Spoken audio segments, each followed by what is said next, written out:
ఈరోజు ఎంతమందికి మీ జీవితంలో ఒక విజన్ కలిగి ఉన్నారు, ఒక దృష్టి కలిగి ఉన్నారు? ఎంతమంది జీవితంలో నిజంగా నేను ఎందుకు బ్రతుకుతున్నాను, నా బ్రతుకు ఏంటి, నా బ్రతుకు ద్వారా దేవుడు కోరేది ఏంటి, నా బ్రతుకు నేను చేయవలసింది ఏంటి? ఈరోజు మనుషులు చూడండి, అసలు గమ్యం లేదంట, ఒక గురి లేదు, ఒక విజన్ లేదు. నేను ఇది పలానా చెయ్యాలి. ఈరోజు చాలామంది యవనస్తులు చదువుకుంటూ ఉన్నారు. ఎందుకు చదువుకుంటారో తెలీదు. అమ్మ నాన్న చదవమన్నారు కాబట్టి. ఎంతోమంది బీటెక్లు, ఎంటెక్లు ప్రార్థన భారాలకు వస్తారు నా దగ్గర. ఏం చదివో? బీటెక్ చదివా. ఏం చదివో? ఎంటెక్ చదివా. నెక్స్ట్ ఏంటయ్యా? ఏమో తెలియదు.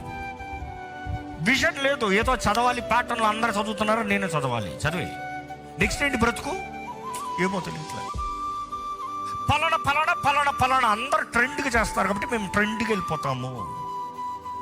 దేవుడు నిన్ను ప్రత్యేకమైన రీతిగా కోరుకున్నాడు. నీ జీవితంలో దేవుడు ఉద్దేశించిన తలంపులు నువ్వు నెరవేరుస్తూనే కానీ నీ జీవితంలో సఫలత అనేది ఉండదు. నీ జీవితం ప్రకారం దేవుడు కలిగి ఉన్న దృష్టి లేకపోతే చిత్తము నువ్వు ఎరిగి దాని ప్రకారం బ్రతుకుతూనే కానీ నీ జీవితంలో వర్ధలింపు ఉండదు.